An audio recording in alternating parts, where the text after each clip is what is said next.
Hey guys, it's Sandro here. And today's video is going to be a bit of a guide on sharing what I've learned about polishing soft paint. So how do you know if your car is soft paint? The most common sign is that your paint is easily scratched. And although it's certainly not always the case, chances are that if you have a Japanese car with original paint, it's most likely soft. But the most obvious signs of soft paint are revealed when you polish it, as existing defects such as swirls and scratches are usually easier to remove compared to harder paints. But whereas harder paints take a lot more work to remove these defects, they're generally quite easy to finish well on, while softer paints can be a real struggle to finish with good levels of gloss and clarity. So to start with, I'm going to quickly go over the preparation of the paint, as without successfully completing this decontamination stage, your chances of polishing soft paint successfully are slim. But if you want more information on this decontamination process, I'll link a video to the end screen of this one that explains this process in greater depth. But just briefly, it starts with a good intensive wash of the vehicle, ideally using a snow foam and strip car wash detergent to pre-treat, soften and rinse off the contamination in a safe, touchless manner, which is then followed by a physical hand wash. If there's any signs of traffic film, environmental fallout, or even older existing waxes and sealants, they need to be removed. This can be achieved by using iron, traffic film, and tar removal chemicals, as well as automotive clay. Once completed, the paint should thoroughly be rinsed and dried, and the final step here needs to be an IPA or isopropyl alcohol-based wipe down to ensure you remove any remaining chemical or detergent residue. So in essence, your goal here is to remove everything sitting on top of the paint, as if you don't have anything but clean bare paint when you start polishing your car. Those remaining particles sitting on the paint will get lodged into your machine pads, scratch and change the way your compounds work, which ultimately makes it near impossible to achieve good results, especially when working on softer paints.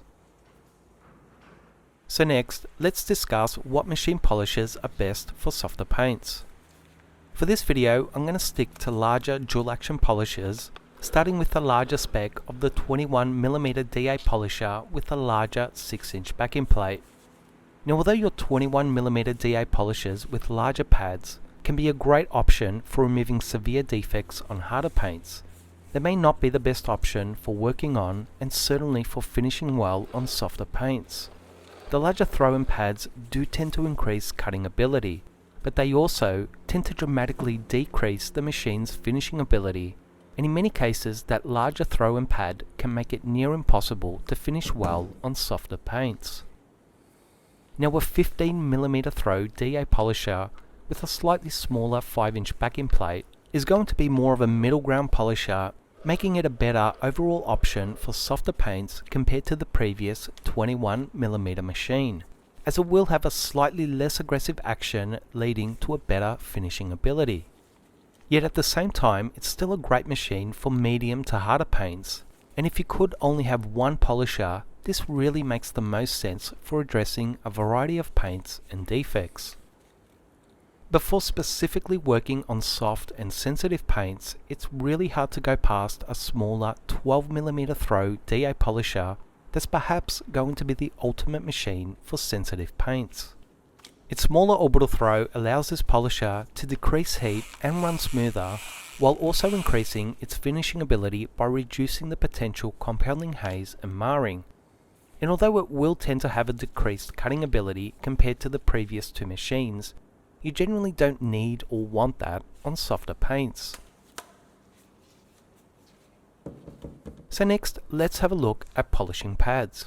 Softer paints dislike heat far more than harder paints, so although microfiber pads can be a fantastic option for other paint types, they really don't tend to be a great option for softer paints due to their increased heat generation, which can sometimes shock the paint, causing it to severely haze over and even making it near impossible to remove your compound or polish residue as the paint becomes super soft and sticky. Wool pads tend to run much cooler than microfiber pads, making them a much better option, though depending on the specific wool pad, they can also be more aggressive in their finishing result. As such, certain refined and less aggressive wool pads are a better option for softer paints compared to the more traditional twisted or unrefined stranded wool pads that can be overly aggressive. As a whole, foam pads still tend to have the best finishing ability, more so on softer paint types. Though it's important to note that some overly aggressive and coarse foam pads may not be the best option here. In most cases, a polishing or finishing foam pad will be your best option for finishing well on soft and sensitive paints, while a refined wool or light cutting foam pad may be the best option for your first cutting stage if the paint requires it. So next, let's have a look at compounds and polishes. With these softer paints, it's important to understand that they don't like too much aggression, and as such, it's really best to avoid using overly aggressive coarse cutting compounds that can be extremely difficult to refine on these sensitive paints. Where possible, I'd advise using fine to medium polishes and compounds, as in most cases, these softer paints don't require anything overly coarse, and being too aggressive with your product choice may make your second refinement stage near impossible to finish with good levels of gloss and clarity. And it's also important to note and understand that clear coat is removed at a much more rapid rate on these softer paints, so your heavy cutting compounds are far more risky to use on these paint types. So let's get to doing a test section. And I'll also note that this paint is severely damaged and extremely soft, so chances are that it's going to be a more difficult paint to correct than you're likely to come across. And I've also laid down some masking tape because when I remove it, I want to see a clear indication of my result. I'm using my 12mm DA polisher and starting with the least aggressive method, using a foam polishing pad and a fine polish to do my first test section. I've set my machine speed to a mid to high range. It's a dry fresh pad, so I'm going to add a little more product, about 4 small drops. I'll dab the polish into my work area, which is about 6 times the size of my pad, and quickly spread the product in while I turn the polisher on, as being that it's a foam pad, it will self-prime in a matter of seconds. So while I'm doing this test section, I'll just talk a little more about technique, starting with pressure. I don't want to heavily press down on the pad, as it's going to create a lot of heat and start to stall the machine's rotation, leading to bad results. I also don't want too little pressure, as that will cause the machine's action to be overly erratic.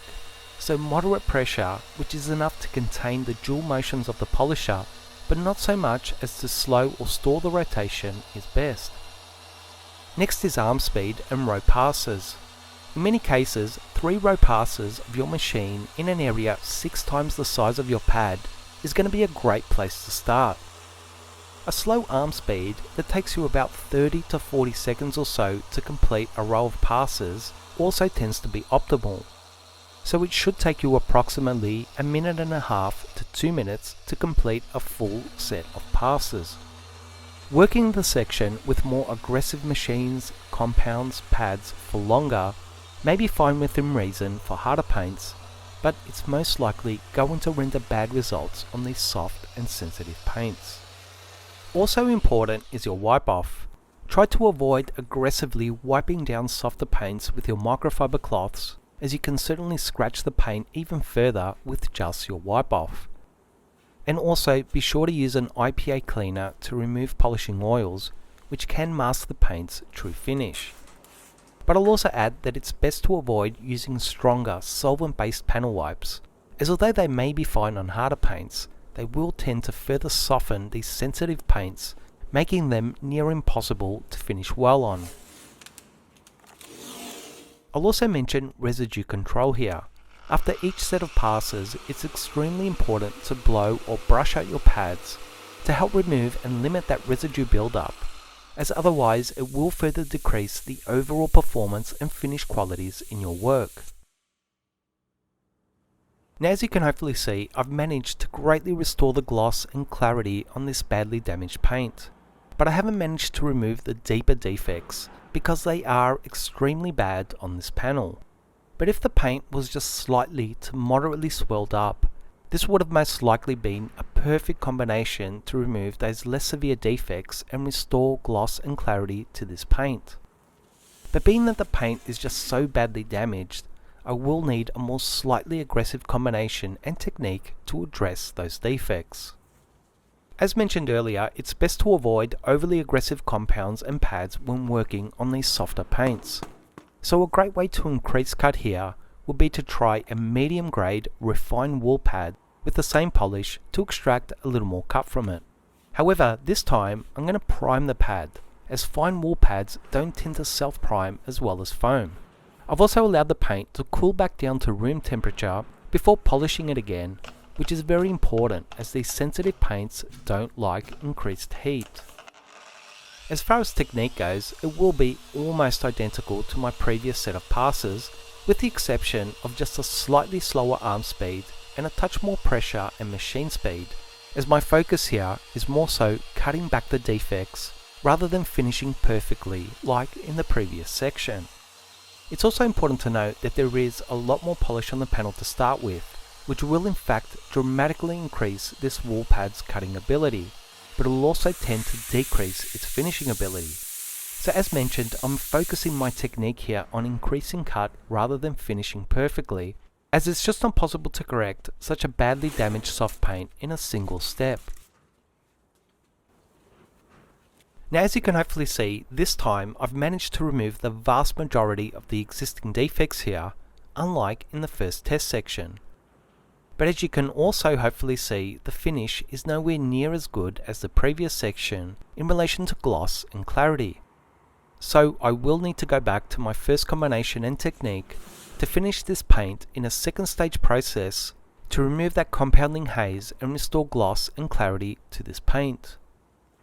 I'll also add that this combination of the Ripper's Wool Pad and Finesse Polish usually finishes perfectly on almost every hard, medium, and even some softer paints.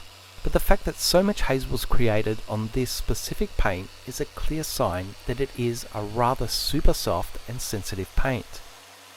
And as I mentioned before, this is more of an extreme example, so chances are that your paint won't be as bad or difficult to work on. Now as I do a second stage, I'll just add a few points that should hopefully help you out further when faced with soft and sensitive paints. Once your pad is primed, don't use more than a couple of small drops to polish it, as although a little more product can certainly help increase cut, it will dramatically reduce your finishing ability. When trying to finish perfectly on soft paints, the difference of results you get from a new pad compared to an older pad can be absolutely astronomical. So don't use old worn out pads to finish well on soft paints. No two paints are the same, nor are their defects your environment, technique and skill level, so don't expect the same result every time. Just follow these general techniques, starting with the least aggressive method, and let the results on the paint guide you to the winning result. A final tip that you'll see me doing here is to not wipe off your polish after you complete a set of passes, but just blow out or brush out your pad, then come back and continue polishing the section, but do it more in a dueling manner with a faster arm movement until the polish residue all gets collected by your pad. This further helps refine the paint as it collects the polish residue in an attempt to get the best possible finish if you are struggling to finish without haze or marring. And lastly, don't beat yourself up if the result isn't perfect. If you ask most detailers whether they prefer working on the world's hardest or softest paint, the answer is almost always the hardest.